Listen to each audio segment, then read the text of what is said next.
শুভ সন্ধ্যা। আজ হোমিও দর্পণের পক্ষ থেকে 911তম ক্লাস। আজকের আলোচনার বিষয়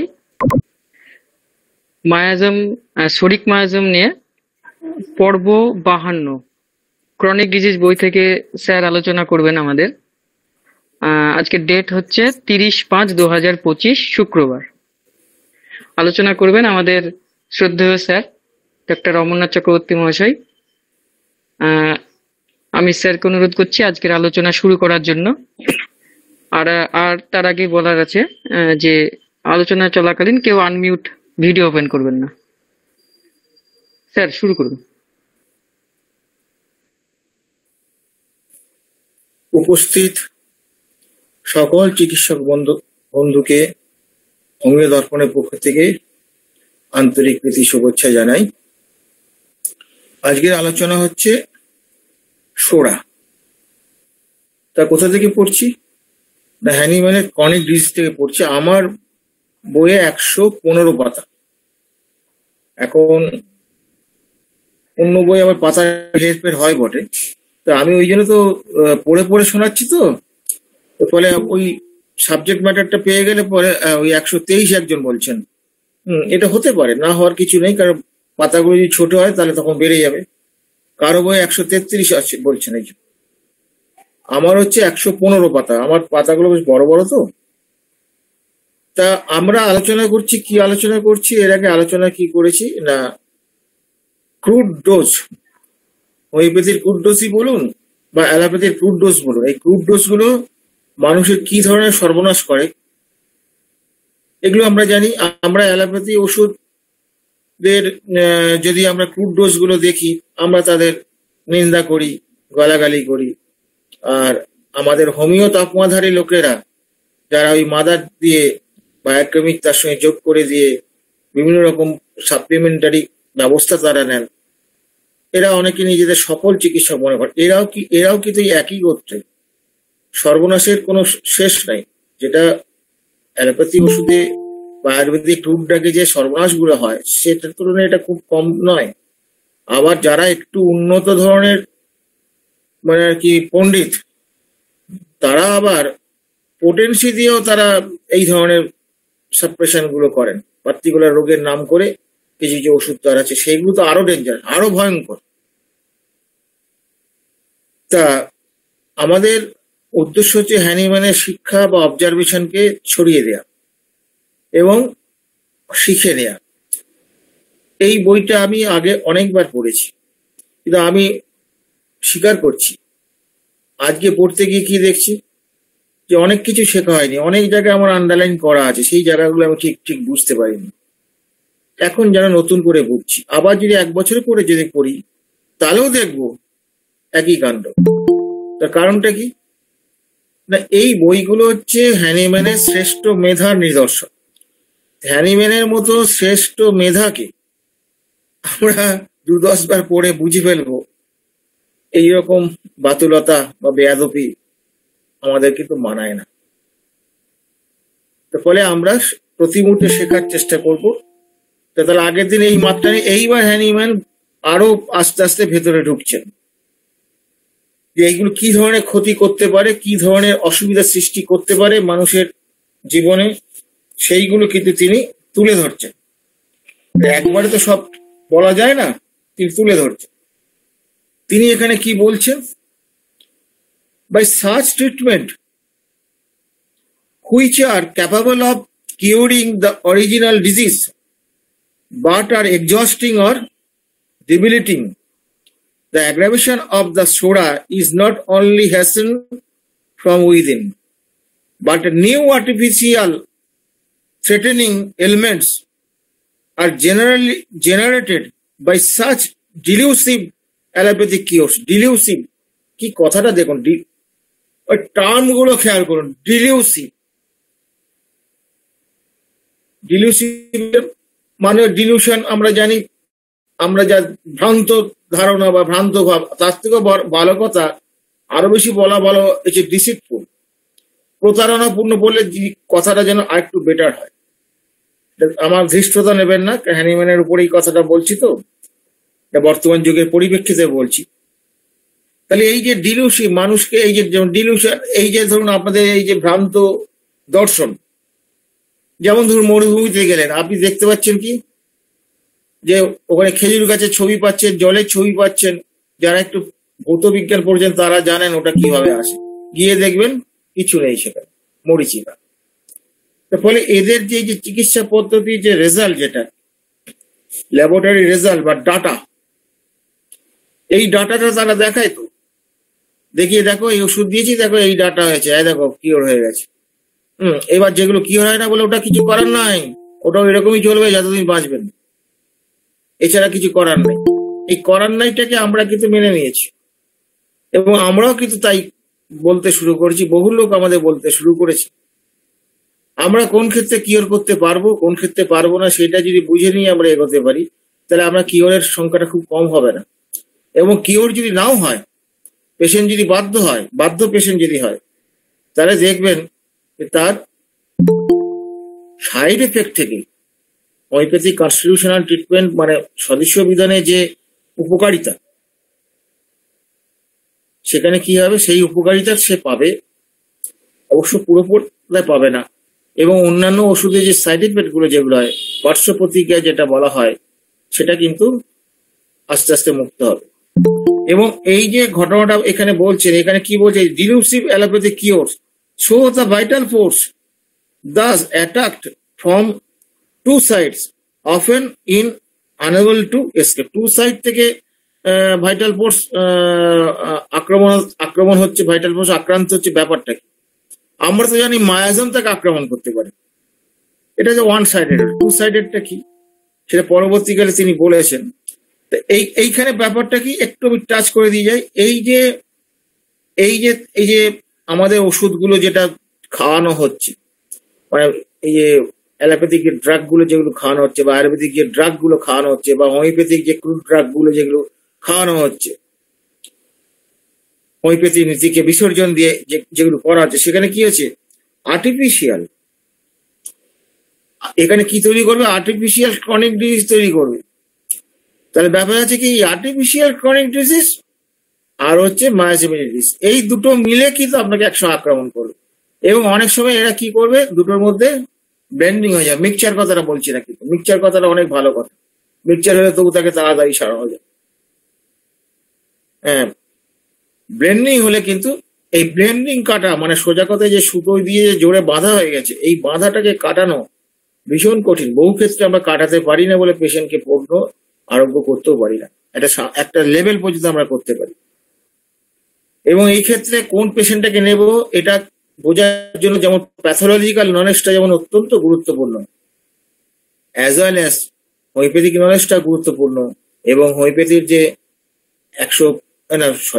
5 নম্বর অ্যাপোরিজম, যেখানে সেখানে ফ্যামিলি রিলেশন বা ফ্যামিলি যে কন্ডিশন গুলো আছে, এবং তার মেনটেনিং কজ, তার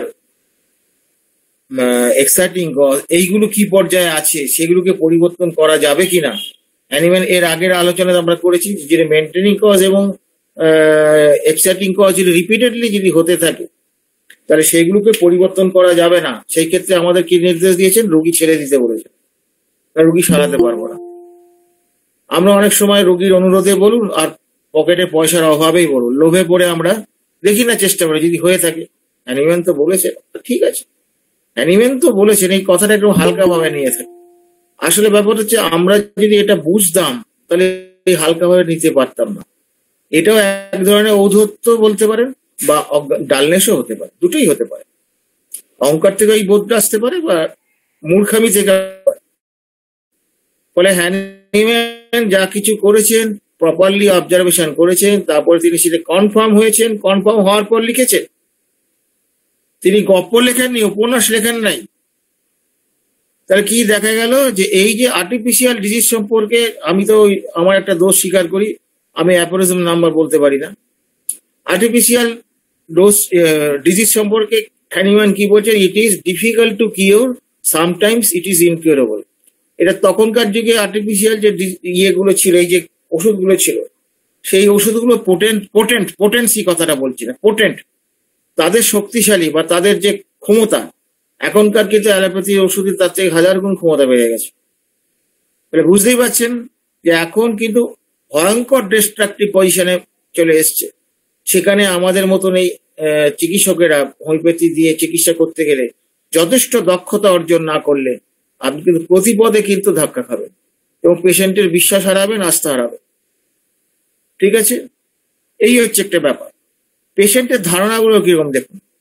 একটা উদাহরণ দিচ্ছি, গতবারে একটা কেসের কথা বলছি, একটা কাশির কেস। শীতকালে তিনি ঘুমোতে পারেন না, শীতকালে উঠে বসে থাকতে হয়। ও ডাক্তার দেখালো, পাম্প নিলেও তাকে বসে থাকতে হয়। তা কেসটাকে আমি ইলেকট্রিসাইটাস বলে একটা ওষুধ দিয়েছিলাম। শীতকালটা দারুণ কেটেছে। দারুণ কাটার পর এই কদিন আগে খুব মারাত্মক একটা কাশি হয়েছে। তা সেটার জন্য সে ভয় স্বীকার করছে না, বহুত কষ্টে বার করেছি তার স্বামীর কাছ থেকে। তার ছেলেও বলছে কিছু হয়নি, তিনিও বলছেন আমি কিছু করিনি, যেমন হয় চলতে বলছে তেমন হয় চলছে, হতেই পারে না। যাই হোক, কষ্ট করে বার করেছি। এই যে ঘটনাটা, যেটা তার মানে আচরণ খুব অসংযত আচরণ, যার জন্য কালকে আমাকে কড়া ভাষায় কিছু কথা বলতে হয়েছে, ভদ্র ভাষায় কিন্তু কড়া। তারা যে এত বছর ধরে সারাতে পারলো না, সেখানে কিন্তু তাদের প্রতি কোনো ক্ষোভ নেই। এই কয়েক মাস বাদে তার এই যে ফিরে আসলো, আপনাকে খুব করছে, কিছু করলাম না তাহলে হলো কেন? ওষুধও রেগুলার খায়, ওষুধের কোনো ব্যাপার নেই। করে ভালো থাকলে 1 মাস 1.5 মাস 15 দিন 20 দিন পরের দিন আসতে বলি। আর আমাদের তো 50 মিলিসিমাল প্রয়োজন হলে তো আমরা রিপিটেড ওষুধ দিতে পারি, দেওয়ার প্রয়োজন হতে পারে। এখন কখন প্রয়োজন হবে, কখন আমি প্লাসিবো দেবো, এটা তো বলা মুশকিল। তো ফলে এইরকম ব্যাপারগুলো আছে। আপনাদের কিন্তু আপনারা কিন্তু এই থেকে সমাজ থেকে কিন্তু এই ধরনের ধাক্কাগুলো খাবেন।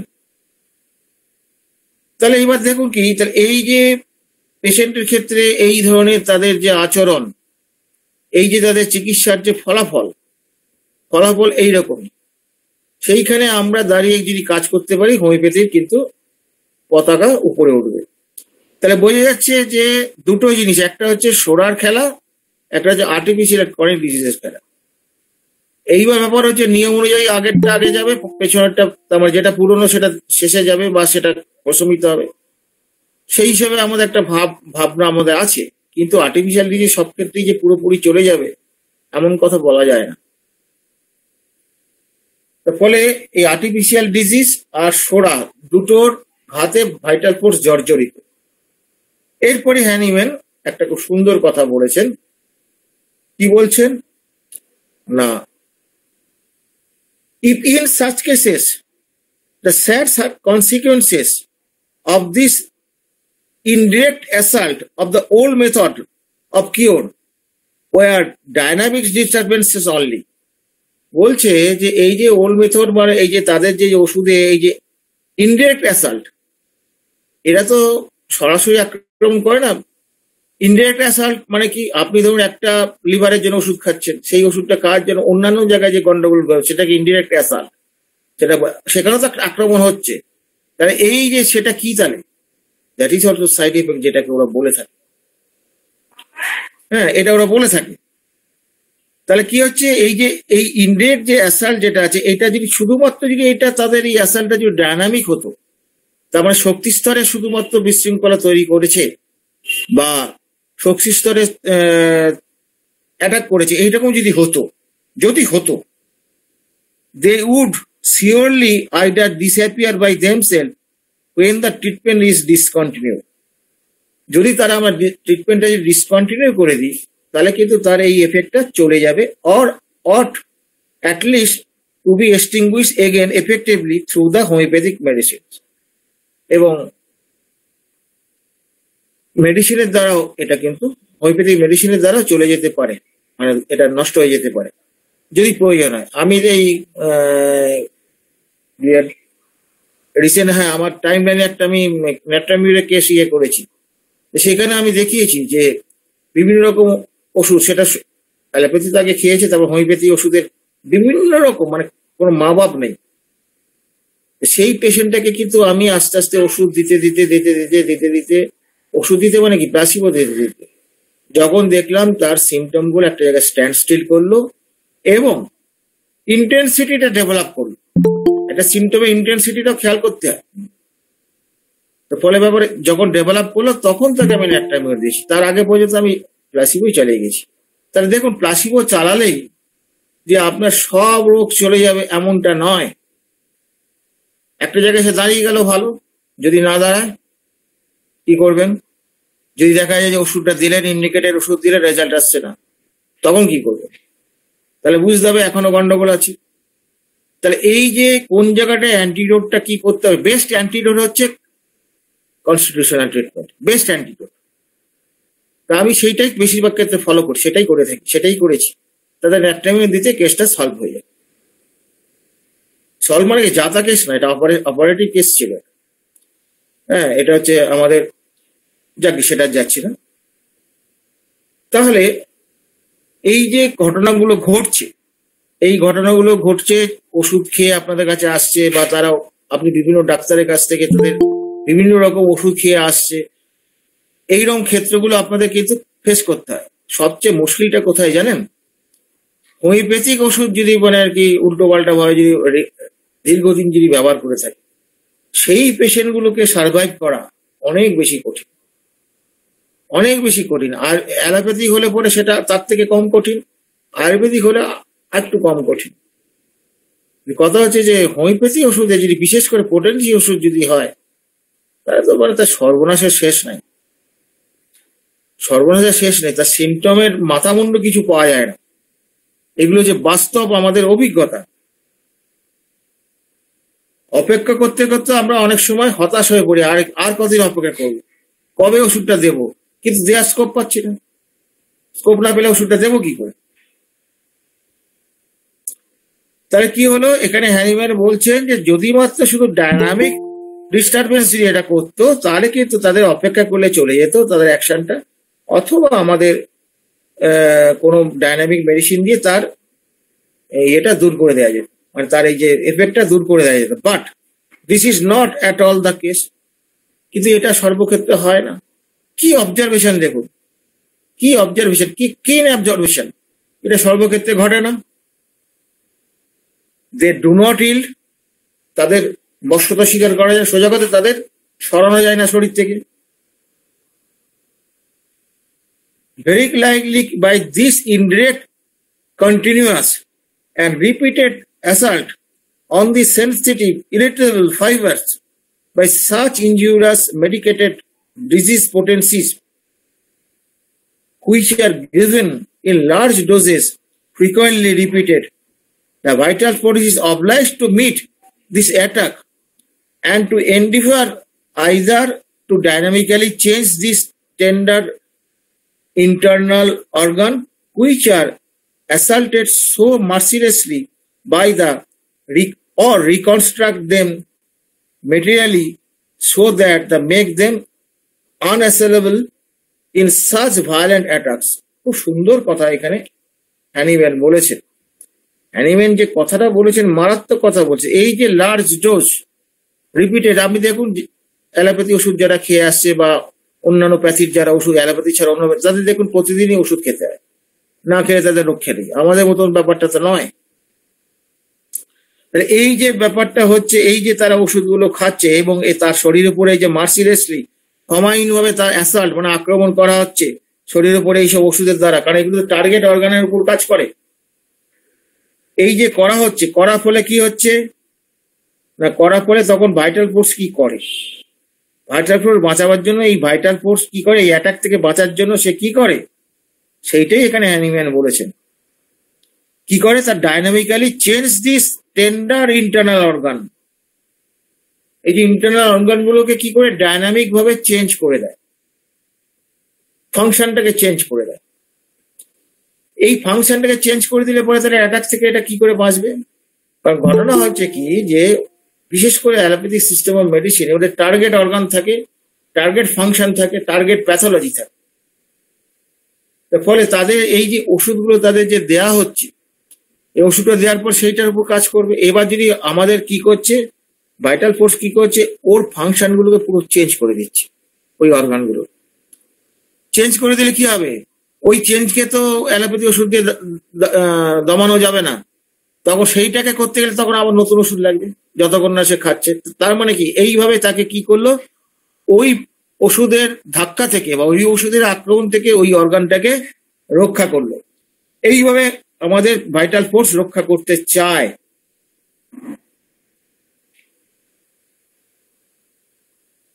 তাহলে এই যে অ্যাটাক থেকে বাঁচাবার চেষ্টা করে, আরেকটা কি করে,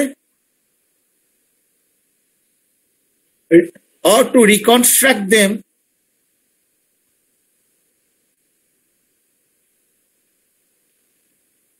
internally so as to make them assailable to such violent attack, বা এমন ভাবে তাদের তৈরি করে অর্গানগুলোকে, এমন ভাবে তার ব্যবস্থা করে যাতে সে এইসব আক্রমণ যেন তাদের উপর না হয় সেটা প্রোটেক্ট করার চেষ্টা করে। তারপরে হ্যানিম্যান বলছেন, thus to protect and shield the organism from general destruction। তাহলে জেনারেল ডিস্ট্রাকশন থেকে এগুলোকে বাঁচালো। জেনারেল ডিস্ট্রাকশন বলতে কি, মূলত এখানে ভাইটাল অর্গান গুলোকে ডিস্ট্রাকশন থেকে বাঁচাচ্ছে। এখানে এইভাবে বা কিভাবে বাঁচাচ্ছে না, একটা হচ্ছে কি, সেখানে তাদের কি করছে, এমন ফাংশনটা চেঞ্জ করে দিচ্ছে। ফাংশনটা যদি চেঞ্জ করে দেয় তার তো রূপ পাল্টে গেল, তার কোয়ালিটি তো পাল্টে গেল। সেই কোয়ালিটি পাল্টে গেলে তো ওই যে ওষুধ রিপিটেডলি চলছিল সেই ওষুধে তো ওটা সাড়া দেবে না। বলে এইভাবে সে ওখান থেকে আক্রমণ থেকে বাঁচলো। আরেকটা হচ্ছে কি, তার মধ্যে এমন কিছু চেঞ্জ করে দিল যাতে ওই ওষুধগুলো তার উপর কোনো ক্রিয়াই করতে পারবে। এটাও করতে রিকনস্ট্রাক্ট, মানে এমন ভাবে কিছু চেঞ্জ করে দিল, রিকনস্ট্রাক্ট নতুন করে তৈরি করলো এমন কিছু। এই পর্যন্ত কিন্তু তিনি বলেছে এইভাবে সে কি করছে, ভাইটাল ফোর্স কি করছে না, এইসব ভাইটাল অর্গানগুলোকে সেভ করার চেষ্টা করছে। এইসব ভাইটাল অর্গানগুলোকে সেভ করার চেষ্টা করছে। তাহলে দেখা যাচ্ছে কি, যে ভাইটাল অর্গানগুলোকে আমাদের ভাইটাল ফোর্স সব সময় সেভ করার চেষ্টা করে, এটাই তার নিয়ম বা নীতি। তাহলে বুঝতে পারছেন যে ভাইটাল অর্গানগুলো যখন তাহলে আক্রান্ত হয়, আমরা দেখতে পাই, আমরা বিভিন্ন রোগ নিয়ে আসে, আমরা দেখি তো লিভারের ডিজিজ বা কিডনির ডিজিজ, এই যে ভাইটাল অর্গানগুলো যখন ডিজিজ নিয়ে বা হার্টের ডিজিজ এইগুলো নিয়ে আমাদের কাছে আসে, তো যদিও প্রথমে আসে না, তো আসে তো। এই যে ডিজিজ গুলো, মানে ওইখানে ডিজিজটা হয়েছে এরকম ব্যাপারটা নয়, ভাইটাল ফোর্স তাকে আপ্রাণ চেষ্টা করেছে এই অর্গানগুলোকে বাঁচাবার জন্য, কিন্তু বাঁচাতে পারেনি। তারপরে একটা সময় তার কাছে হার মানতে বাধ্য হয়েছে, কারণ ওই যে রিপিটেড অ্যাকশন, কতক্ষণ সে ভাইটাল ফোর্স তার সঙ্গে লড়াই করবে? ভাইটাল ফোর্সের একটা সীমা আছে তো, আর এ তো অসীম। তোমার 5 মিলিগ্রামে হচ্ছে না, 10 মিলিগ্রাম চাপাবো, 10 মিলিগ্রামে না হলে 20 মিলিগ্রাম চালাবো, তোমাকে চাপাবোই, তোমাকে আমি দমন করবই, তোমার প্রকাশকে আমি আটকে দেবই। এটাই হচ্ছে বিজ্ঞান। তাহলে বোঝা যাচ্ছে এই যে বিজ্ঞান, যেটা অ্যাকচুয়ালি ব্যাপারটা হচ্ছে এগুলো ব্যাটল ফিল্ডের মতো, যুদ্ধ যুদ্ধ যুদ্ধ যুদ্ধ তো বিষয়টা নয়।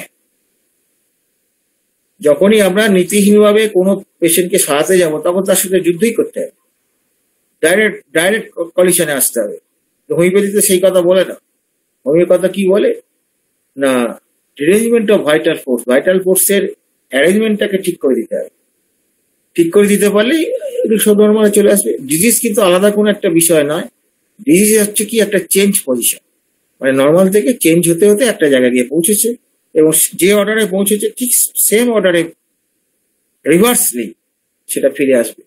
এবং সেটা আমরা দেখতেও পাই, আমরা ওষুধ দেওয়ার পর দেখতেও পাই যে রিভার্স অর্ডারে ফিরে আসছে, এবং আমরা তখন আনন্দিতই হই, রিভার্স অর্ডারে ফিরে আসছে। এখানে একটা মজার ব্যাপার, এটা বলে রাখি, জুনিয়রদের একটু জানা দরকার।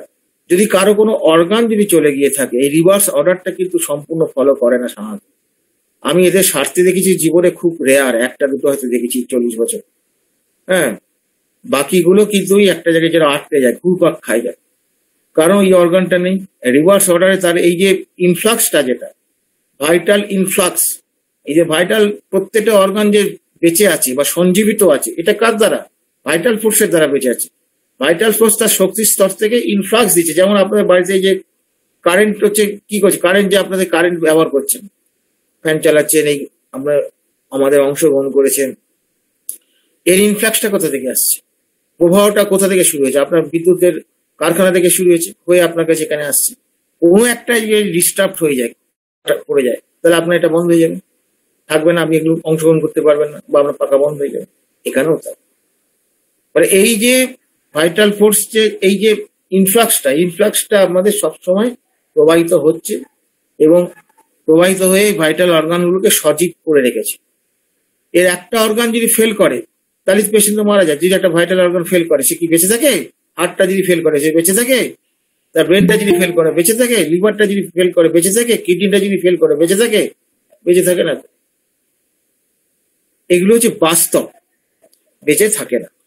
তাহলে এই যে ভাইটাল অর্গানগুলো, এইগুলো তাহলে কি হচ্ছে, কোনোভাবে যদি কাট আপ হয়ে যায়, তাহলে কিন্তু মানুষ বাঁচবে না। এবং ভাইটাল ফোর্স সবসময় চেষ্টা করে যে এই ভাইটাল নামটা খেয়াল করুন, ভাইটাল ফোর্স বা ভাইটাল প্রিন্সিপাল যাই বলুন, ভাইটাল প্রিন্সিপাল একটু মানে একটু অর্থ আলাদা আছে, এখন এই তর্কে আমি যাচ্ছি না। ব্যাপার হচ্ছে যে ভাইটাল ফোর্সই ধরুন, ভাইটাল ফোর্স, ভাইটাল অর্গান, ভাইটালের সঙ্গে ভাইটালে মিলিয়ে দিন। এ কি করবে? ভাইটাল অর্গানগুলোকে সেভ করবে, তার বিনিময়ে সে কি করবে, সে কি করতে চাইছে বা কি করবে, এই জায়গাটা এবার আসা যায়। এবার কি বলছে?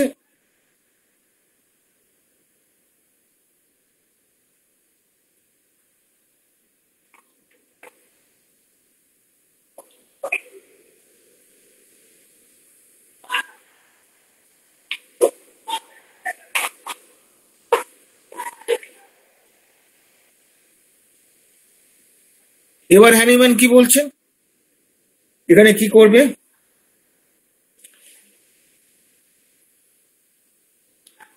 জেনারেল ডিস্ট্রাকশন থেকে বাঁচালো, বাঁচিয়ে এইবার কি করবে? Das this force which instinctively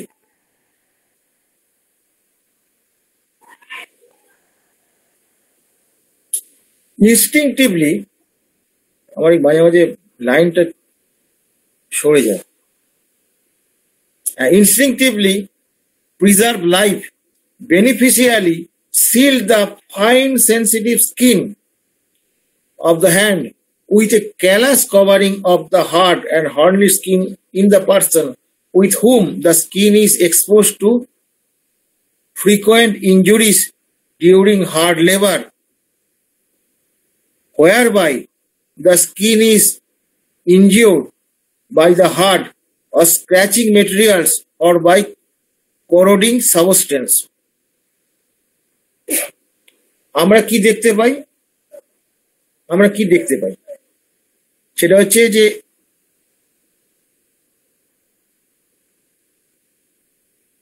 এইভাবে এরপরে উদাহরণ দিচ্ছে যে কি বলছে, ভাইটাল ফোর্স কি করছে, হোয়েন দা, এই যে লাইফ ফোর্স কি করছে না, স্কিনের ক্ষেত্রে ফাইন সেন্সিটিভ স্কিন, আমাদের স্কিন যে ফাইন সেন্সিটিভ স্কিন, যেটা এই স্কিনটা কি করছে না, callous covering of the hard and Horne skin in person with hmm the skin expose to the frequent injuries during the hard labour.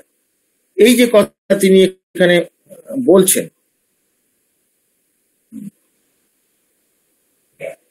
তাহলে এখানে যে এইখানে তিনি যে বলছেন,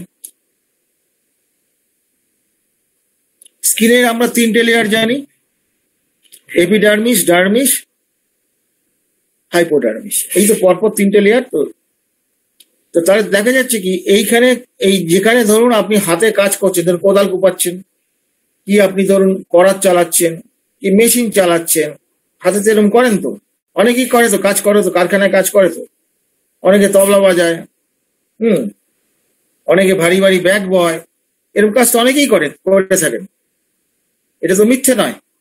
সেই ক্ষেত্রে কি করে ভাইটাল ফোর্স?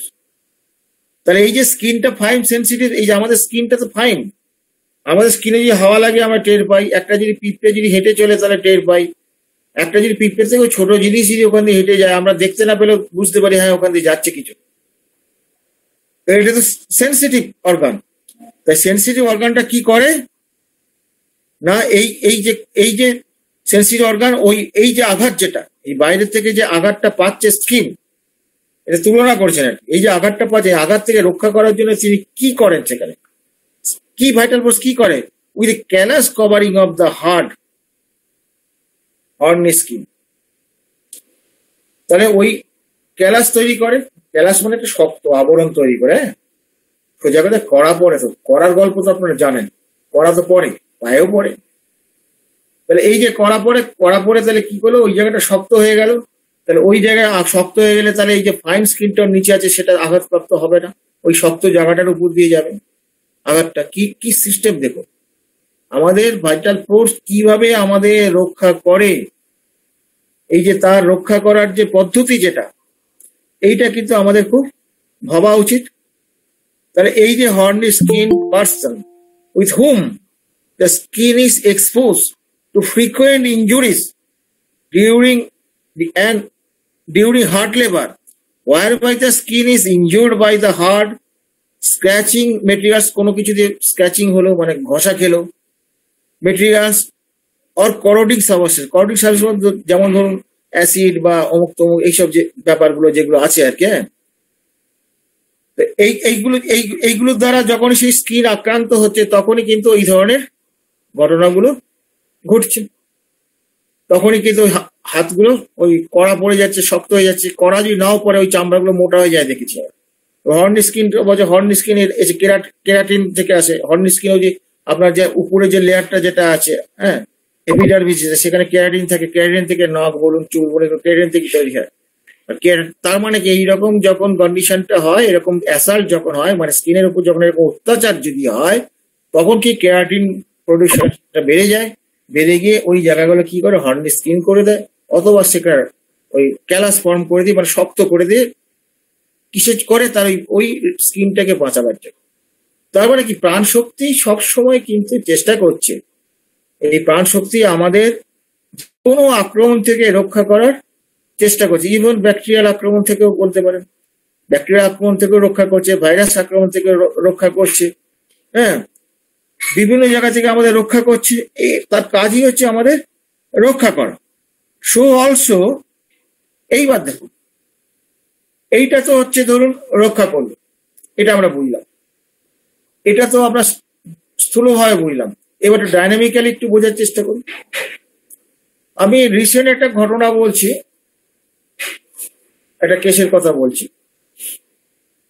কেসটা সম্ভবত হাতছাড়াই হয়ে গেল। পেশেন্টার হচ্ছে গাঁটে গাঁটে প্রচন্ড ব্যথা, সে ব্যথাগুলো কিন্তু অনেকদিন ধরে তিনি ভুগছেন। তাকে মেডো দেওয়া হয়েছিল। মেডো দেওয়ার পর কি হলো, সে খুব ভালো আছে, 30 আছে, 30 থেকে আলটিমেটলি পরবর্তী 200-তে উঠলাম। ওঠার পর কিন্তু খুব ভালো আছে। তারপর হঠাৎ করে খারাপ হতে শুরু করে। সে শুধু আমাকে কমপ্লেনই করে যাচ্ছে, আমি কি ওষুধ দিচ্ছি না, আমার কোনো ব্যথা কমছে না, উঠতে ব্যথা বেড়ে যাচ্ছে, আগে যেগুলো ছিল। এবার 200 পোটেন্সি দিয়েছি, আগে যেগুলো ছিল সেগুলো ফিরে আসছে, রিটার্ন হচ্ছে। ব্যাপারটা কিরকম হলো, তো বড় গন্ডগোলের ব্যাপার। রিটার্ন কেন হচ্ছে? আমি তাকে বিভিন্ন রকমের খোঁজ করছি, কোনোভাবে কিছু বার করতে পারছি না। বার না করতে হলে ওষুধটা দেবো কি করে? দিলাম। গত মাসে বার করলাম। কথা বলতে বলতে বলতে বলতে আমি বিভিন্ন রকম করছিলাম যে দেখুন এরকম কোন কি কি ধরনের গন্ডগোল করলে পরে এই ঘটনাগুলো ঘটতে পারে, এরকম হতে পারে, এরকম গল্প ছলে তাকে অন্য পেশেন্টের গল্প দিয়ে বলি। তখন বলতে বলতে, হ্যাঁ, আমার একটা দাঁত বেরিয়েছিল, সেই দাঁতটাকে তো আমি মলম লাগিয়ে দিয়েছিলাম, কমেও গেছে সেটা, সর্বনাশ করেছে। আর দাঁতটা কোন মাসে হয়েছিল? এইবার দেখা যাচ্ছে সত্যি তাই, দাঁতটা সারাবার দিন 15 পর থেকে আবার ব্যথাগুলো বাড়তে শুরু করেছে। ওইটা বেরোনোর পর কিন্তু ব্যথাগুলো সব কমে গেছিল। তাহলে এই যে স্কিনে, এই যে আমাদের ভাইটাল ফোর্স কি করলো, স্কিনের ডিজিজটাকে থ্রো করলো, থ্রো করার পর তার ব্যথাগুলো সব কমে গেল। এগুলো আমরা দেখতে পাচ্ছি। আবার স্কিনে যখন অ্যাসাল্ট করছে, মলম দিচ্ছে মানে অ্যাসাল্ট করছে, তো আক্রমণ করছে, তো ডাইরেক্ট আক্রমণ করছে। তো আক্রমণ যেই করলো সঙ্গে সঙ্গে আরো ফিরে গিয়ে ওই জায়গায় চলে গেল। এবং সেটার জন্য আমি আরো 2 মাস অপেক্ষা করলাম রেসপন্স। বলে, ডাক্তারবাবু এবার আর আমি ওষুধ চালাতে পারছি না, আপনি এইবার দিন, যদি সারবে না সারলে, এরকম কথাও সে বলে গেছে। সোজা কথা, তার বক্তব্য এত টাকা দিয়ে দেখাচ্ছি, আমার কেন সারছে, সমস্যাগুলো কোথায় দেখুন। এবার তাকে আমি 1M দিয়ে ছেড়ে দিয়েছি। যদি আমি তাকে বলেছি যে এই দাঁতটা যদি বের হয় তাহলে আপনার সারবে, না বেরোলে আপনার সারবে। এবার সে যা বুঝলো বুঝলো, আমার বয়ে গেছে। আমি তো তাকে ঠকাইনি, সে নিজেই নিজেকে ঠকিয়েছে। তা আমাদের কিন্তু এখান দ্বারা একটা, এটা রোগী চলে যাওয়ার গল্পটা আমি বলতে চাইছি না। আমি যেটা বলতে চাইছি সেটা হচ্ছে যে আমাদের ভাইটাল ফোর্স স্কিনে কিন্তু রোগটাকে থ্রো করে দেয়। থ্রো করে দিলে কি হয়, ইন্টারনাল ভাইটাল অর্গান গুলো বা ইন্টারনাল ইকোনমি, সেটা কিন্তু পরিবর্তন হয়, পরিবর্তন হয়ে রোগটা আরোগ্যের পথে যায়।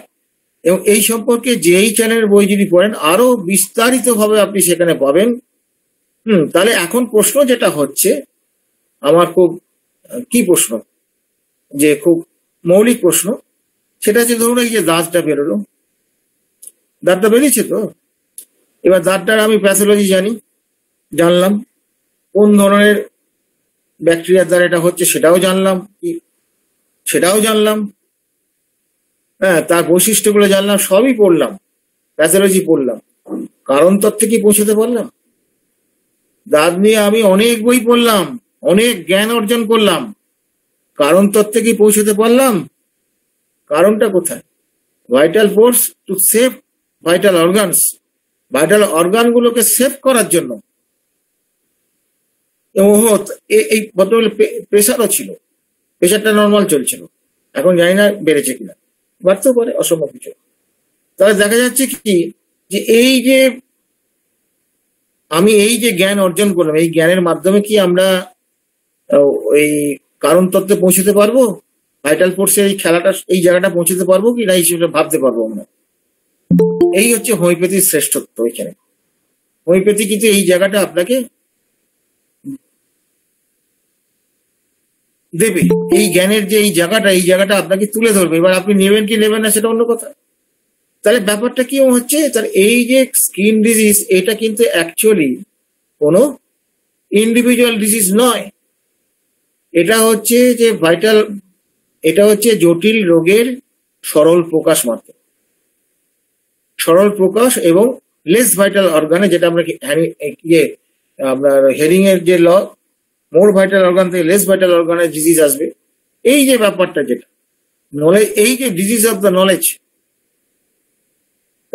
এই যে ডিজিজ নলেজ বলতে যদি প্র্যাকটিস অফ মেডিসিন যদি নলেজ হয়, তখন তো আবার দাঁতটাকে ধরেও আবার একটা ওষুধ দেবো। অনেকেই ব্যাসিলিনাম দিয়ে দেয়, ব্যাসিলিনাম দিলে চলে যায়, এরকম ঘটনা দেখেছি তো, প্রচুর দেখেছি। তিনি যে সর্বনাশটা করলে সেটা মলমের থেকেও 100 গুণ সর্বনাশে বেশি। এইটা বললেই তো রেড়ে করে তেরে আসবে, তুমি সব পণ্ডিত, তুমি বড় ডাক্তার হয়ে গেছো। কিন্তু বাস্তব হচ্ছে, ফলে আমরা এই ফেনোমেনাটাকে যদি আমরা না বুঝি, যে কেন আমরা চিকিৎসা করছি, কোন জায়গায় চিকিৎসা করব, কিভাবে চিকিৎসা করবো, আমাদের মোড অফ দৃষ্টিভঙ্গিটা কেমন হবে, অ্যাটিচিউডটা কি হবে, হোমিওপ্যাথিক অ্যাটিচিউডটা কিভাবে আমরা সেটা বুঝতে পারবো, সেটা যদি আমরা না করতে পারি, তাহলে কিন্তু আমরা ভুল পথে পরিচালিত হব। তা আজকে আমি এইটুকু পর্যন্ত আলোচনা করলাম।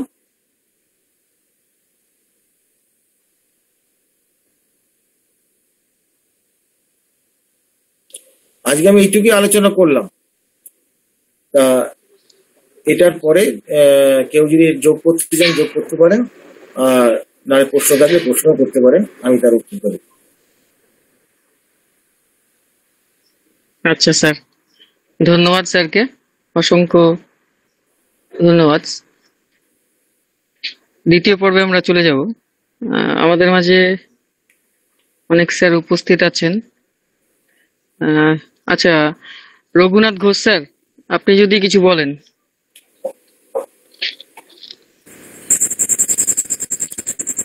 ধন্যবাদ। আসলে বলার তো কিছু নেই, আর যে কথাগুলো বলতে বলেছি, যে স্কিন ডিজিজ সারফেস্ট হলে আমরা অনেকে ভাবি যে বোধহয় শরীরের মধ্যে কোথাও লুকিয়ে আছে। এটা কিন্তু অ্যাকচুয়ালি লুকিয়ে নেই কোথাও, বিষয়টা যেটা হচ্ছে যে এইটাও কিন্তু আমরা 3টে মাইলমকেই দেখতে পাই। এখন যখন এটা যে মাইলম ক্লিয়ার আপ কন্ডিশন থাকবে তার ভিত্তিতেই কিন্তু আমরা ওষুধ দেব। তাহলে স্কিন এই যে ব্যাসিলি নাম্বার যে কোনো আমরা মন গড়া আমাদের মতো একটা করে রেমেডি ঠিক করে রেখেছি যে হয় সালফার কেউ কেউ ব্যাসিলিন নাম বা টিউবারকুলাম বাভিনাম দিলাম, দিয়ে তাতে হয়তো দেখা যাবে এই যে এত দীর্ঘদিন ধরে কসরত করে যখন আমরা রোগটা আরোগ্যের দিকে যাচ্ছে অর্থাৎ কিওর অফ গাইডিংস ল ফলো করছি, সেই সময় কি করলাম আমরা অন্য একটা রেমেডি চাপিয়ে দিলাম। এই ক্ষেত্রে আমি আমার একটা বাস্তব অভিজ্ঞতার কথা বলি। এটা বেশ দীর্ঘদিন আগে মানে আমার প্র্যাকটিসের প্রথম দিকেই দেখেছিলাম যে এক ভদ্রলোক তিনি এলেন, কি হয়েছে সমস্যা না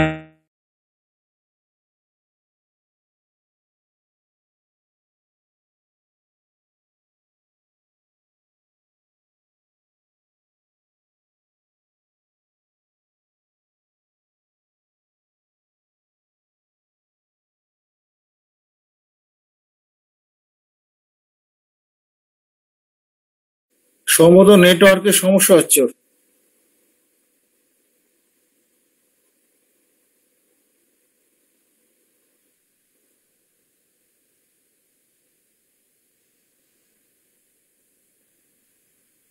হ্যাঁ, শোনা যাচ্ছে না স্যার। না, শোনা যাচ্ছে না।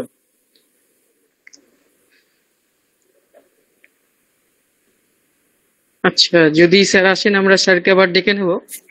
হুম।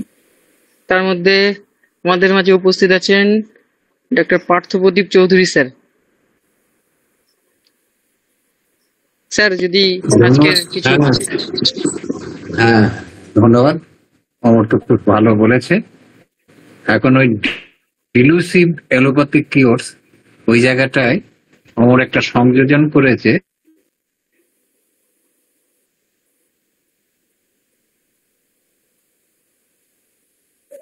ভালো কথা বলতে গেলেই নেট চলে যাচ্ছে, চিন্তা করো, দেখো ঠিকই ঝামেলা কোনো দেখিনি। ওরে তুই যেটা বলেছিস কেউ শুনতে পাইনি। কর্নিক ডিজিজের যে বিষয়টা, ট্রিটমেন্ট অফ কর্নিক ডিজিজের বিষয়টা, যে ভাইটাল ফোর্স যে আক্রান্ত হয়ে এইগুলো যে করে ঘটনাগুলো ঘটায়, এই নলেজটা তাদের নেই।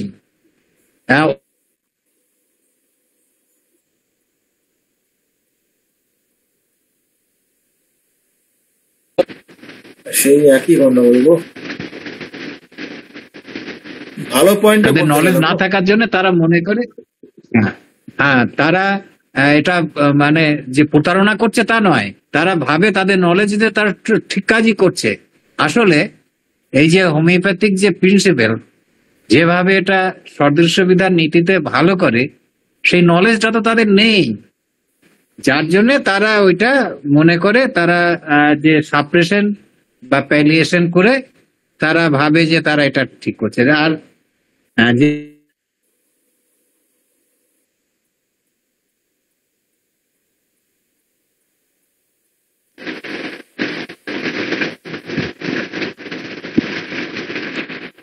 লার্জ ডোজের যে এলোপ্যাথিক ওষুধ দিয়ে এমনকি অনেক সময়তে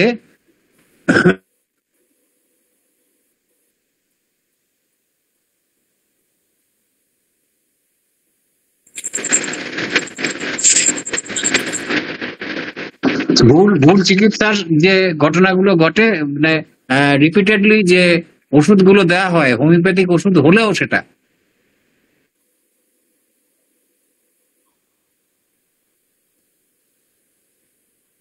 স্যারেরও নেটওয়ার্কে খুব সমস্যা হচ্ছে হয়তো।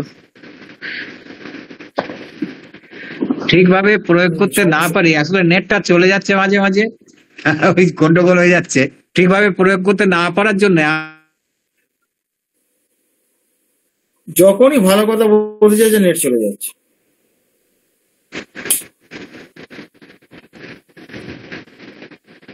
সত্যি হ্যানিম্যান তো দেখেছেন তো যে সেটা আর্টিফিশিয়াল ক্রনিক ডিজিজ, এই যে মেডিসিন কর্তৃক যে অসুখগুলো তৈরি হয়, সত্যি ডিফিকাল্টিস টু কিওর। এবং আমাদের কাছে রুগী আসলে আমরা দীর্ঘদিন ধরে কোনো ওষুধ না দিয়ে শুধু ফাইটাম দিয়ে দিনের পর দিন অপেক্ষা করে করে অনেক সময় রুগী কিন্তু একটা ভালোর দিকে যায়, যদি তার এমার্জেন্সি কিছু না হয়। ওই এমার্জেন্সি কিছু আসলে ওই অবস্থাতেও আর একটা ওই যেটা বলা হয় আর কি, যে এর পরে অ্যানিম্যানের পরে কেন্টো আর একটা দূর পর্যন্ত এগিয়ে গেছে, সেই জন্যে যে ওই যেখানে হজপজ ট্রিটমেন্ট গুলো হয় এবং একটা সিমটোম্যাটোলজি অনেক গন্ডগোল হয়ে যায়, সেখানে আমি যেটা বারবার বলি আর কি, যেখানে কেন্টের যে দর্শন, কেন্টের যে লেসার রাইটিং এ যেটা রয়েছে, why cancer is incurable, lesser writing এর একটা খুব সুন্দর মূল্যবান একটা সংযোজন কেন্টের। তা এই পরবর্তীকালে কেন্ট বা আমাদের যেই চ্যালেন জেন কাঞ্জিলাল, এরা সকলেই তো কিছু অবদান, যদিও আজকের দিন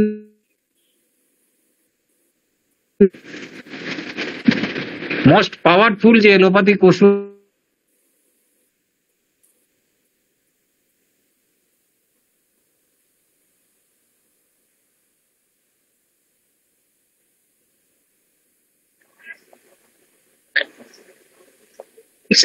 স্যারকে আর শোনা যাচ্ছে না। না, ওর ইয়েই নেই তো, 3টে ডট নেই তো। হ্যানিম্যানের সময় যেটা মানে বা দেখা যায় যে এই যে হিরোইক ডোজের যে ওষুধগুলো, যে মানে বিভিন্ন রকমের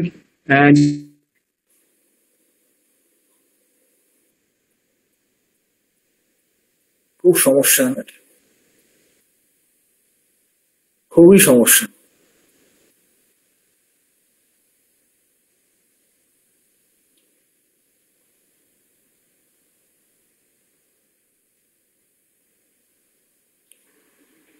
স্যারকে শুনতে পাচ্ছি না স্যার,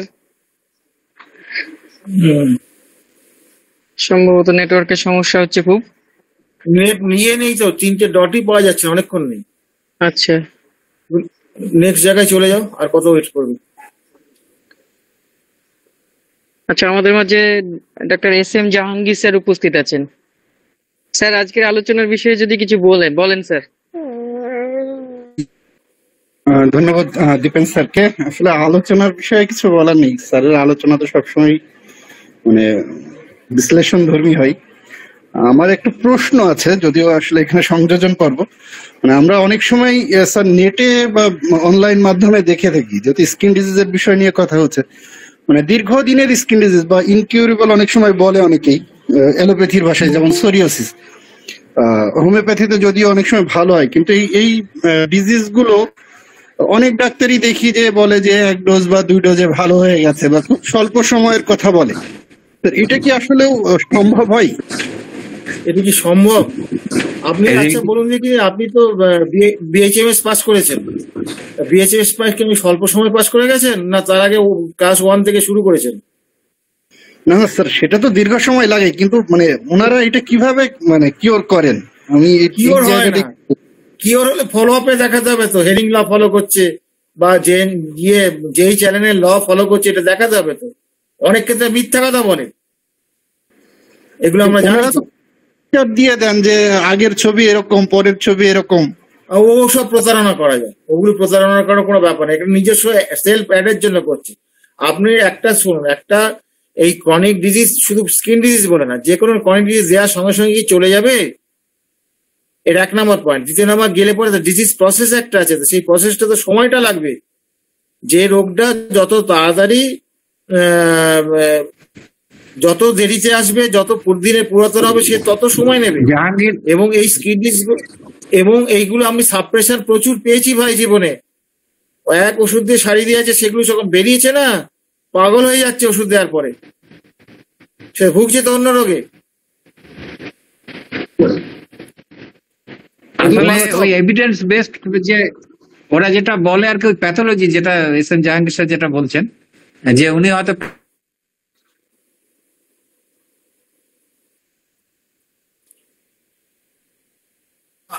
এবং এরা এরা শুধু তাই নয়, এবং এই ক্ষেত্রে দেখবেন 50 মিলিসিমেল বেশি ব্যবহার করে, তারা 16টা 18টা ডোজ পরপর দিয়ে যাচ্ছে বিভিন্ন পোটেন্সি। আমরা তো দিতেই পারি না, দিলেই অ্যাগ্রাভেশন হয়ে যাচ্ছে। তাদের অ্যাগ্রাভেশন হয় না, শুধু কমেই যায়। আমাদের কাছে এই পেশেন্ট আসছে রে ভাই, প্রচুর আসছে আমাদের কাছে। এখানেই তো স্যার প্রশ্ন যে ওনারা 50 মিলিসিমেল স্কেলেরই ওষুধ দিচ্ছেন, সেখানে রুগী খুব স্বল্প সময়ে দেখা যাচ্ছে যে ওই স্কিন রেশন গুলো চলে যাচ্ছে। এই যে প্রশ্নটা তো স্যার এই জায়গায়, কিন্তু সেই ওষুধটা যখন আপনি দিচ্ছেন, ও রিপোর্টটা আরো দেখাচ্ছে, বিপজ্জনক, এটা আরো বেশি বিপজ্জনক। আরো বিপজ্জনক।